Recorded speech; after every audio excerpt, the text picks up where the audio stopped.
IT and then engineering go together. So thank you very much for attending this kind of keynote. And I thought in a way that can be related to that. But this is a bit more cyber than physical. Because whatever system underneath is physical. On the top.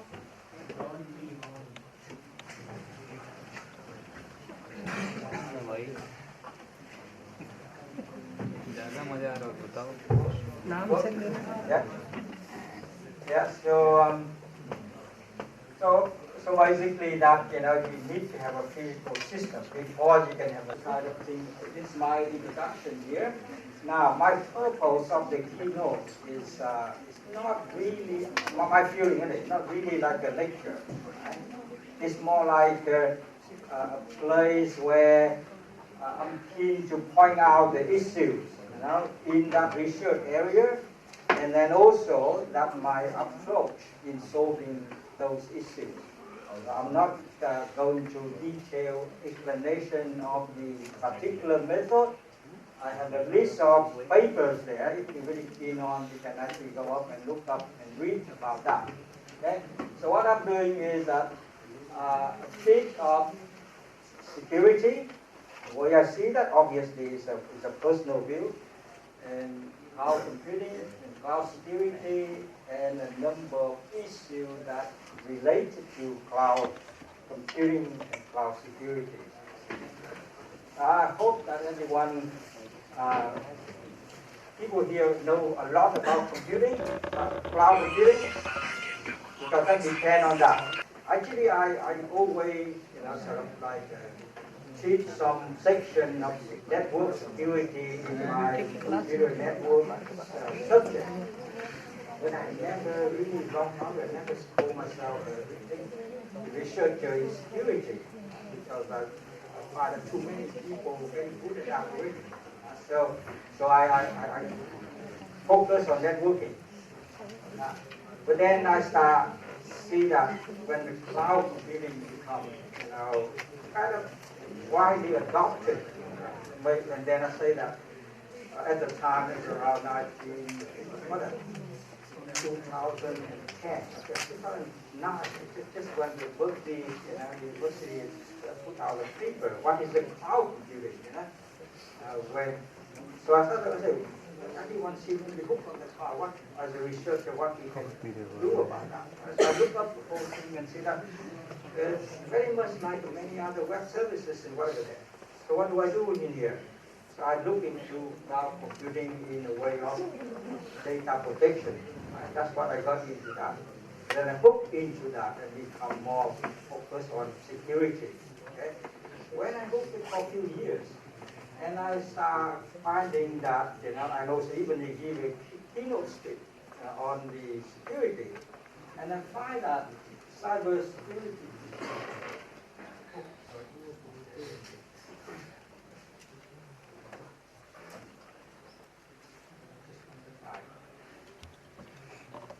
Okay, so this thing here, boy, it's like out of control, something along that line. Now you hear that today this and tomorrow something else. It actually happens all the time. So everywhere, from everyday things, affect everyone. Right? Apparently there's no cure for that. Right? For something that I probably exaggerate a little bit so that people can see that there's a lot of room for us to look into that. Okay? Now, so it's kind of big mess. That's why I mean, not because I'm say I'm good at it. I just said, okay, it's like that, big mess. So that means that you have more room to play around. That's what it is. And I'm interested in solving some of the problems that we can solve. Okay? So that's the kind of thing that I'm interested in. How to handle security systematically and proactively. Okay? You see, look at that thing that we face in these days. Right? Cloud computing. We will probably talk a bit about later on, but here, basically it's about services. Billions of services in there. everyone can have some service put in there, whatever, or using that. And billions of little sensors, IoT devices, everywhere. Now you can see that everyone is connected to the network. It causes all sorts of problems. Mobile application everywhere. Right? Everyone can make up an app and then run here and there. And then there's a social network. And then 5G now. 5G technology that has all those like IoT there. So increasing number of more sophisticated threats from social network, mobile devices, Internet of Things. Not only physical things, virtualized network, virtualized machines, virtualized appliances. Is how do we secure all these devices and services in a systematic way? We cannot just check every little device, but how many billions of devices we do, and very difficult. Okay, so that's what I'm looking at. So basically, the things I'm saying is that security hole everywhere. Okay? You know, whenever you turn, whenever system you look at, there will be some kind of problem there. Security problem. Okay? And many experts. The world is so many experts on security. And how come we cannot fix this thing here? It's so difficult. If someone says, okay, this is intrusion detection, you can collect it 1,000, 100,000, oh, no, not 100, sorry, but few 50,000 of the experts in intrusion detection. They're there. So what do you do? Expert per issue. Expert per issue. That's different from the overall system. Okay? Like global view and assurance. So for example, if I ask your system, right, you have any system, how secure is your system? I'm not satisfied with the answer. Most people say my system or my cloud or whatever, or my operating system or my environment is very secure. How do you do that? How do you say that? You say, oh, I employ the best, the latest technology, security technology. I employ here a well-known expert in security, so that means my system is quite secure. You cannot actually pinpoint how secure is your system. It's only by peripheral saying that you employ more experts and more technology, therefore implying your system is secure. But that's not so at all. So that is no global view. Right? What you do here is ad hoc. You just like a sitting duck there, waiting for something to happen, and you fix it all the time. Today is a bridge here. Many folks to fix that. Tomorrow is there. So what's next? Where is the next hole that could be fixed? You still don't have a really proper way to look at it at all. So this is where one of the problems I want to say is that because we have many security breaches, but people don't share them with others, so that makes it more difficult to fix. Okay, so basically the summary of that is this one here, is reactive. Basically react to what happened, that's all it is. Ad hoc, just fix that, call someone, you happen to have an expert there, go and fix it, plug the hole. And then fragment it, it's not. So I'm actually, based on this thing here, I'm looking at all these things to look at security. In fact, that when I first did my keynote, I put this kind of picture here, in the sense that that's a security hole. And you don't know, it's an innumerable number of holes, and you don't know where they appear, when they appear. And then you are just like this, right? Just by the elephant, by, line touching the tail, and that's what it is. But anyway, I exactly iterate it a little bit to make it kind of interesting in the sense that we think. Okay, so cloud computing. Okay? What is it and why we adopted? So I try to go very quickly because people probably know more about that already. So what we do is here, okay, application look like everywhere. Okay? Basically, I want to say is that why is there everywhere? Because firstly, it's a display to sell services and resources. Okay? Whatever you do, you do Industry 3.4.0, you get all the data you want to put in the cloud. So you need the cloud there to store all the data, whatever there. And then we do the AI, machine learning. You have to have a run that algorithm up there, because other places, you don't have enough power to run those things there. Right? And then that's the thing. That's why you have a say smart city. Right? All the sensor, then you have to be programmed in the cloud, whatever there, and then sensor, actuator coming back and fixing things. Right? Now, if the cloud is too far from the action, then you put a little, what you call local cloud, or you call fog computing, or app computing somewhere near the action, so speed up the response, and that's about it. Okay? So that's why you have a so interesting bit here. Okay. Okay. So roughly, is cloud is basically I gotta go to just simple of the data center. There's a lot of hardware at the bottom there, a lot of hardware. On the top of that, you virtualize into many computing resources. Now, at the bottom is storage, and you virtualize into whatever storage you want. And these are the physical computers. Okay, so cloud security. I want to mention something somewhere. Okay, I mentioned something about this bit here. Right? So basically, a cloud is basically just make it simple. Is you have a physical resources underneath, right? Just like a computer, that's for computing. Storage, where you store the data, and connectivity, so you can communicate between physical systems. But all these things are is very limited. So what you do, you have a virtualized hypervisor, or the software to virtualize all these things here into a virtual component of physical component. Yeah, so what you do is here, at the bottom here, right? You have hypervisor to actually, this one here probably, see, better one, look at this one here. So you have one computer like that. This is hardware, this application, operating system and application. Right? So you can actually generate, say, 10 computers, 10 virtual machines, like a virtual computer from one physical computer. Right? So basically like that.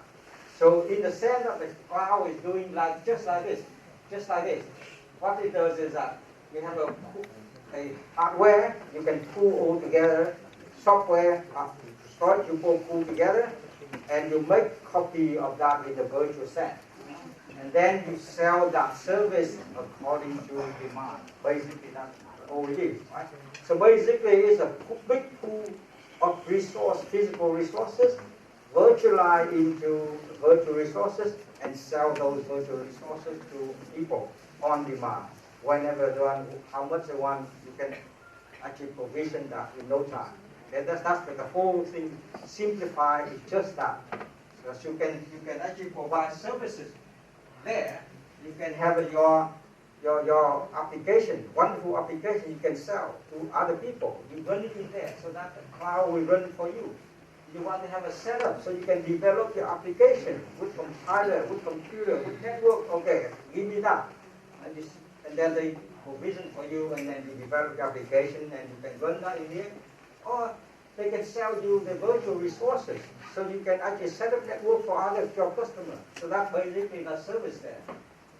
This is software as service, platform as service, and infrastructure as service.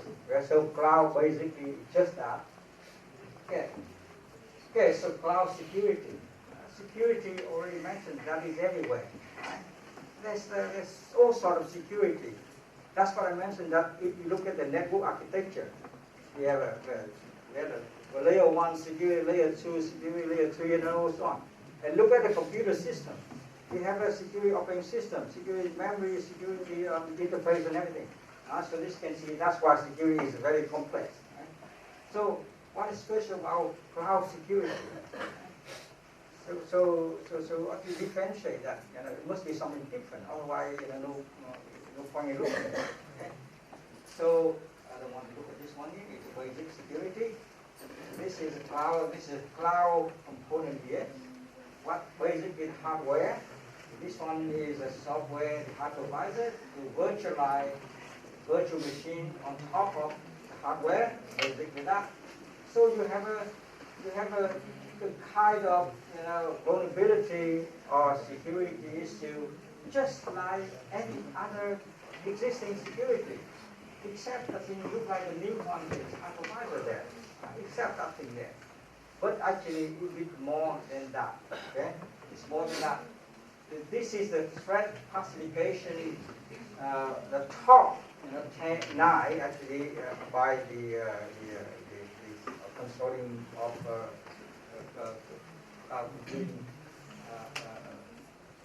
Basically, we look at all these things here, just to see, have some idea what is the threat in the top threat in cloud computing. But what I need to look at is this in here. Okay. First of all, the security is from virtualization. Okay. I'll just give one example. Say if you have one virtual machine running, what is virtual machine? It's actually a software, a file. Actually, you instantiate that and running it like any other software. A virtual machine is a piece of software, nothing else. Okay, you can instantiate that, you run that, delete that, or suspend it anytime. You can wipe it out, just like delete it. Okay. Hey, the problem is not there. That's one problem is that you delete the virtual machine. It's not really deleted at all until you really make sure that deleted. Otherwise, people can resurrect that, and all your data are still there, and it might be stay there forever. That's a big problem there as well. Okay? So like, for example, if you put something in Facebook, right?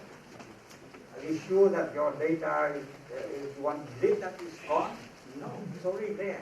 No way you can get it from there. Right? It's similar to that thing there. That's security from there. And security, the hypervisor is a software program. It can have some problem as well. Any program usually have a problem because it's written by humans. It always have some problem. Resource sharing, because every people up there, every service up there sharing the same physical resources. So therefore, some kind of difficult to control, to violate from one bit to other, one partition to another, and all that.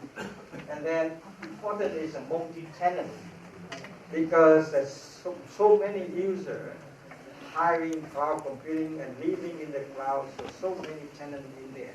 Just like a building with, say, 10,000 people, right, sharing there. But the thing is not physical boundary between little flat and another flat next door, still can interfere in some way. But this one is all software. Very difficult, and if someone controls the resource, you can manipulate that. You're giving that tenant more space, less space, more right, less right, all the time, dynamically. So that is a problem because virtual machine run by an attacker inside the cloud can attack the whole cloud, basically that. And then scale. Normally that is more scale very easy, but because the existing issue actually multiply because so many services, so many tenants there, and they all share infrastructure. Yeah, so these are kind of more major differences between this and existing security. Okay.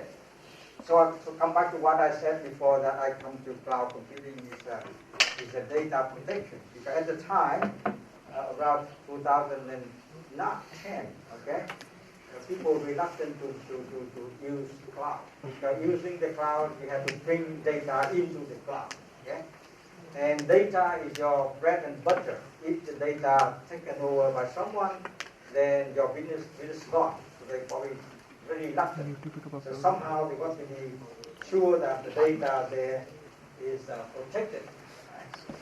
But now these days, everyone actually, almost everyone, is using Adobe Cloud. Because basically the protection is better, but also because they have no other choice actually. The business actually side is, the economy is a lot better, saving a lot of resources, a lot of money, instead of having your own IT department. Okay, that's the reason there. Okay, so the thing is that I'm looking at that is that, okay, how do I protect the data in there? Right? I'm looking at a different way. Okay? Say, if your data is in the cloud, it's stored in there, stored not safe there. Someone still can try to steal it or whatever they have. And if you're not moving from different part of the cloud, also a problem. But it's a multi-cloud, right? Might be multi-data center. They move from one to another. They also, someone come in and do some funny thing there. And also not only that. And when you see that the big data come into the cloud, and then you actually have to take the data and then give it to different virtual machines to process. And that's when you are processing. There's some, if the resource is not very secure, this can also be a problem because data will be picked up.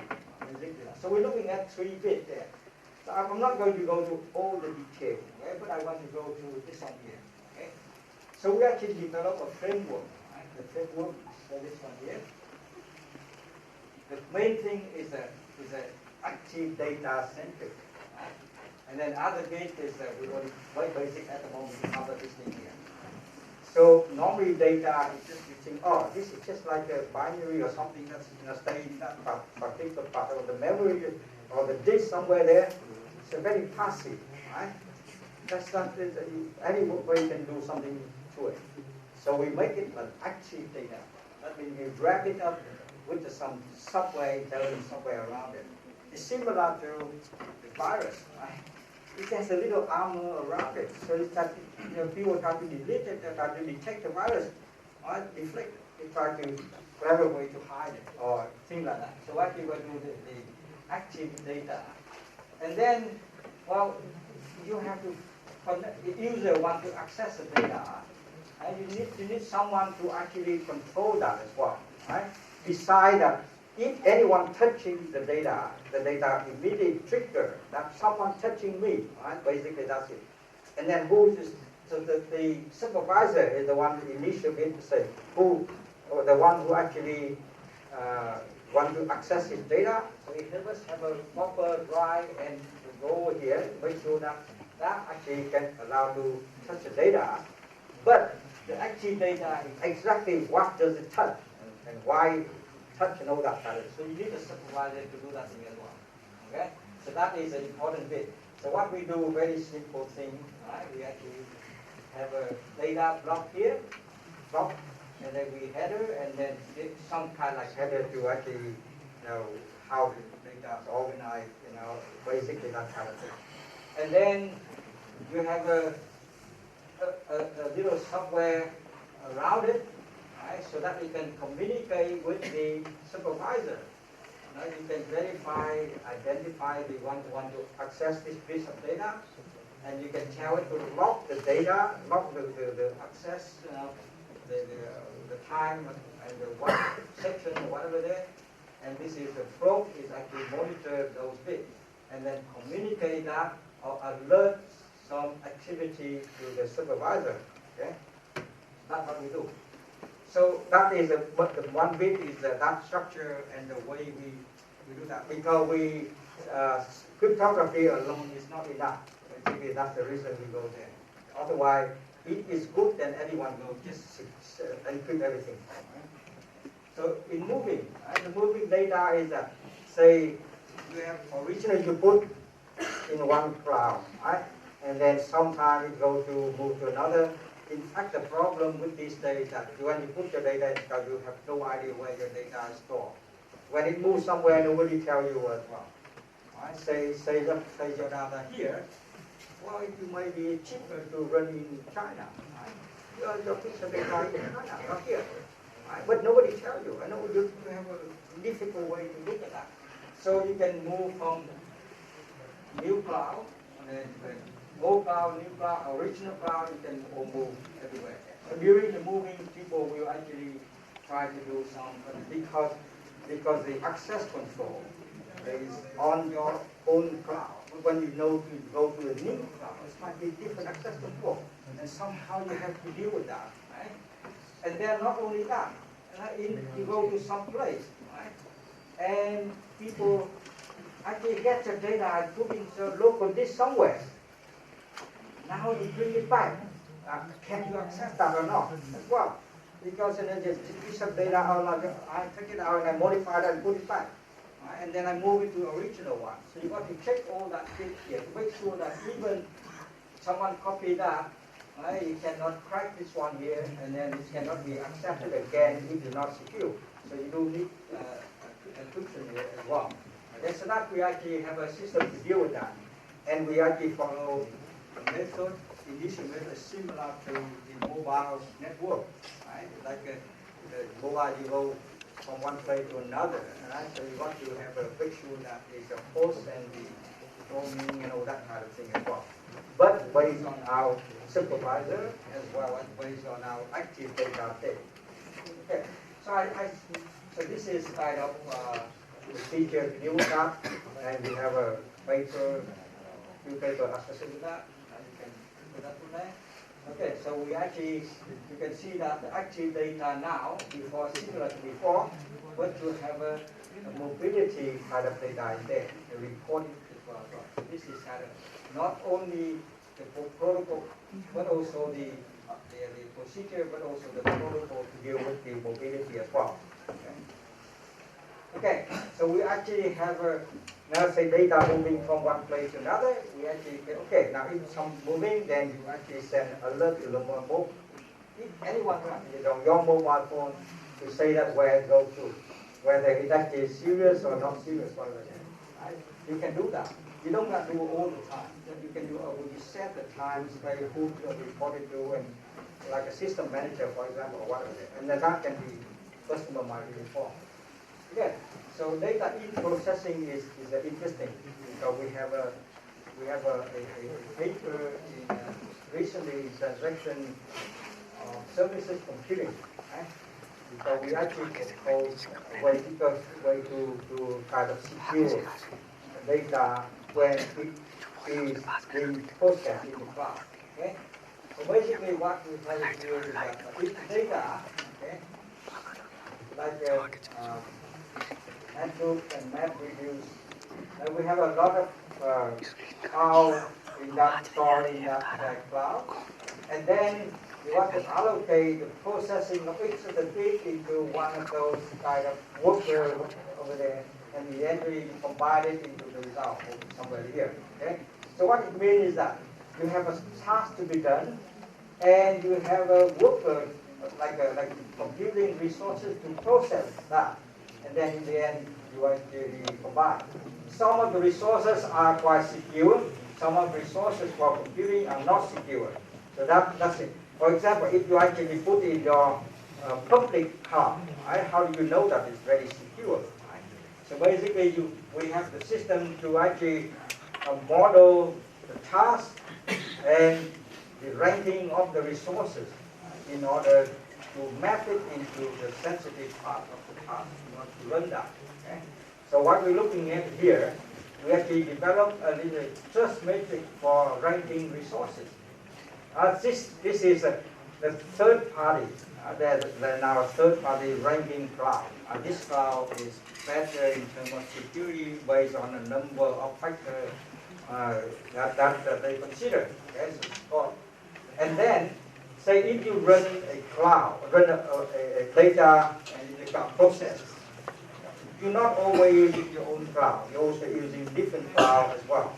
If you need more resources, you might use your partner to do that. So a cloud, certainly we have trust on other clouds. So cloud checking each other, right? So the first is the independent ranking of each cloud, and second is the cloud checking other. And finally, is a cloud checking its own resource. Right? How do I rank my own resource? This one is very secure because I put in the trusted part of the computing system. Right? So that the three of them combined together. And so a resource We already combine these, say how much and then trust or how ranking that it be depending on the three lock over there. Okay, so then you know that each result associated with certain amount of trust. Right? So it can be.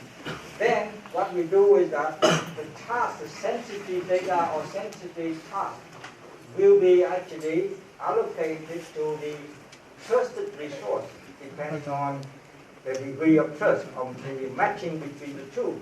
So that we form the optimization, the maximum weight matching problem. It's like a normal optimization problem. So what the answer, the aim is to maximize the total trust when you actually process a certain task or a certain group of tasks. Yeah, so that's what we do in there. So this is you can repeat to read the paper on that. So next thing we look at is a policy-based interaction model for security. I have to say all these things are our work, our idea, and then we work on that. We're not just reviewing other people's work. So this is now the policy. Say if you have so many things that you control, so many situations, dynamically, very difficult to deal with that. Usually you deal with internal policy. Because one policy applies to the whole class of problem. So that way is easier to control.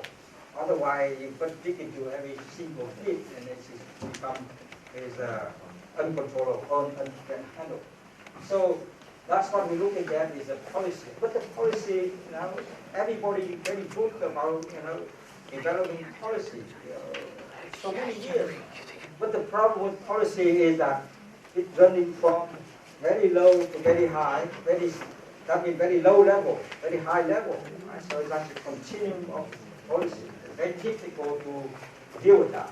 So we got to pinpoint at what level you want to deal with policy. Otherwise, complexity is too much. Okay, anyone together, whatever there, must be someone actually control the security and have to be responsible for that. So software-defined is like a software-defined network is a pretty good way in a sense. Right? That can do that.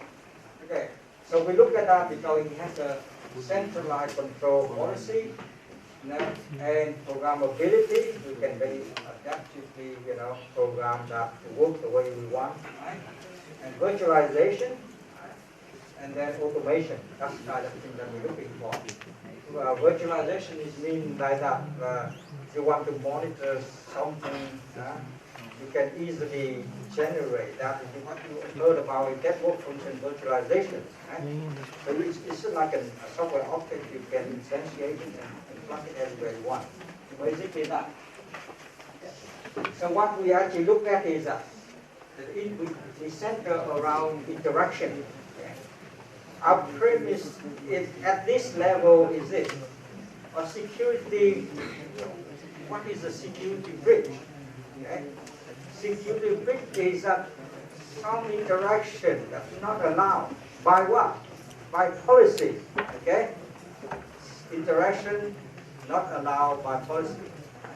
Now, sometimes you don't have a policy. The breaches occur. After that, you have to make policy. Right? So that is a policy driven. If you say, oh, these breaches, this quantity of breaches, but how come we don't have policy on that? You make policy, so next time it won't happen. So our premise is that an object interact with another object, that is where the security comes from. Right? So we have defined interaction as a model. It has a mode. Right? It's just like communication. One way, two way, one direction, two direction. I say something like, I can delete you, but you cannot touch me. That's one way. Right? Two way is you can both talk to each other. So that kind of thing. There's a mode here. There's one to one, one to many, and all that. And then also one direction or both directions. And the role of the object. One object must have a certain role, another has a role there. And action. Look at the cloud object, a cloud element. You have a Cloud can read and write something and create something, migrate a VM from one to another, and suspend operation of VM and whatever there. You look at all that. So these are actions that one object can act on other objects in that. And each object is modeled here, right, with certain constraint as well. So the policy to define the action, the constraint on the object. Some object can do this, some object cannot do this. And interaction is at the time that this object, the policy decides that the only thing that can happen is that and that, whatever there. So we at the time as well. So basically we define 4 parameters for the interaction. Okay? So what we do is that the procedure here is this: security policy and constraint, and apply to the interaction. Then we also, the entity constraint apply to interaction, the time constraint and to the interaction, and we have a location constraint, but not the parameters of the interaction. Now, in order to develop the prediction as well, detection as well prediction, right? Detection is trying to see where the dark interaction violates the kind of parameters that can allow or not. Prediction is beyond that.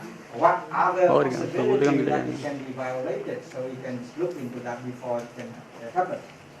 Okay, so quantitative measures.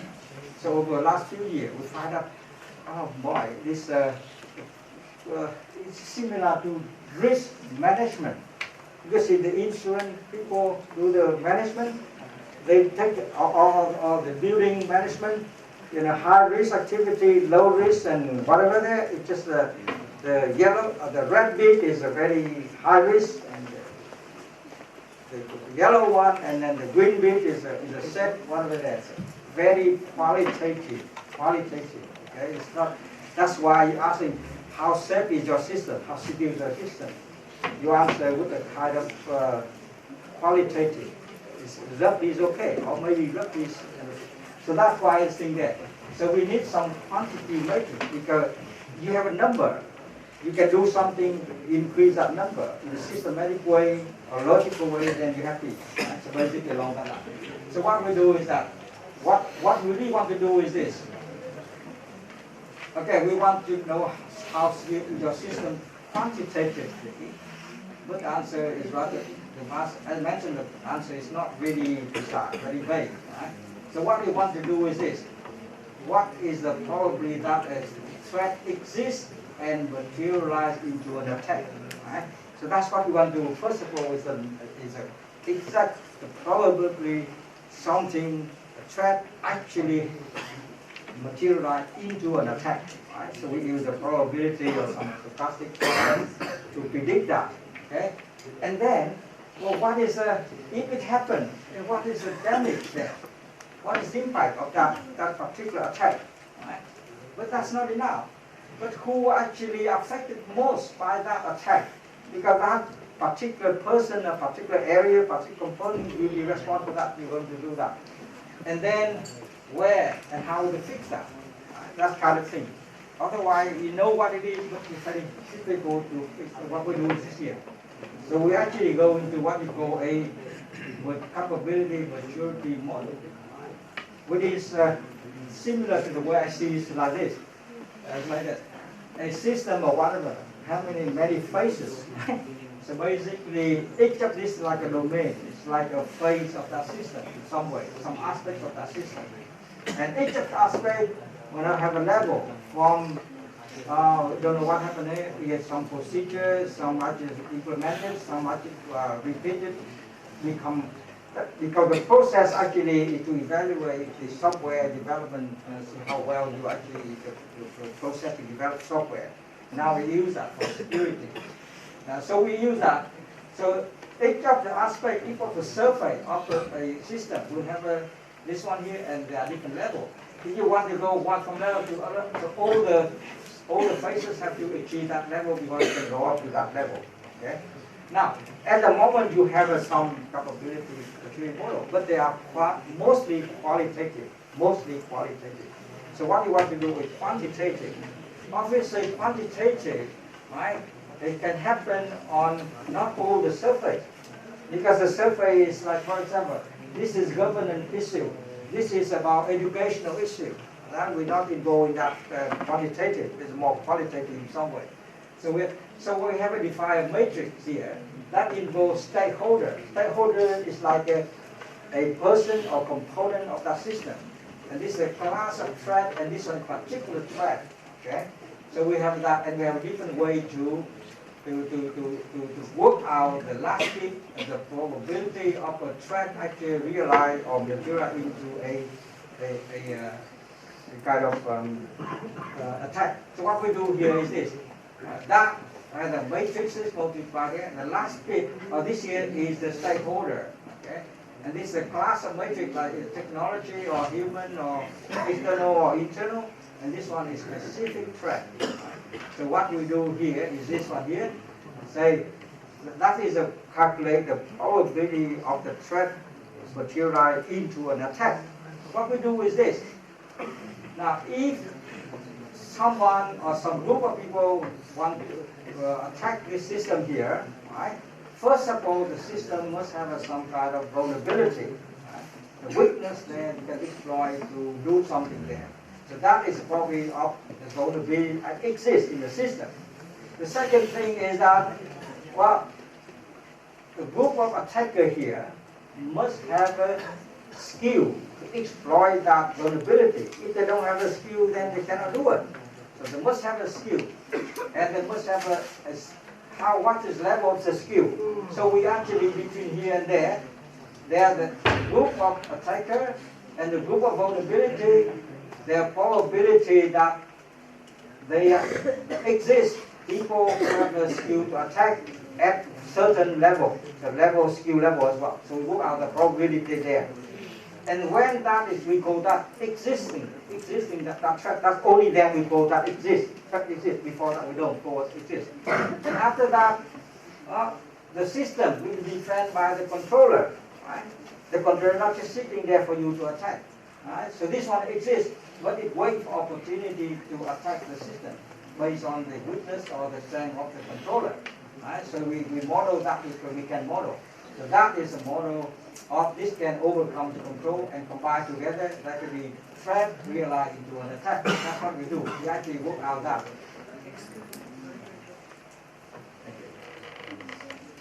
Yeah, 5 minutes. That's good. Okay, we'll only a few more slides. That's good. Okay, so what the aim is this one here. Right? You can see that using that thing there. Now we actually can work out the cost of each of the 12 threads adapted in the cloud. The cloud has a well-known 12 threads established by the consortium. So we work out that to see which one is actually high cost and all that in there. And then based on that, we can reverse back which component is actually responsible for that and which particular bit need to fit. Okay? So after that, okay, now we can evaluate. Right? Okay, with that, we can now lift that level of one particular aspect up there, depending on the way we work out the cost of the net. We can move up there. So that is how we actually evaluate that what is our system, where does it sit, all that bit here. Okay, so that's one bit, that bit here is exactly what we do. And talking about risk, you have a scenario, and the probability that scenario realized, and the consequence of that particular realization of that threat. And that's exactly what we do here. Okay? That is much related to risk, and that's what we actually follow that. So what, when the incident occurs, we want to know where and by how much. And that's for the end of my talk here. Okay, see security, and what next is probably more on trust, and we will look on trust as well. Trust and privacy, that is a big thing, but let me see. Okay, so these are the papers that related to this this talk. Okay, thank you very much. Okay.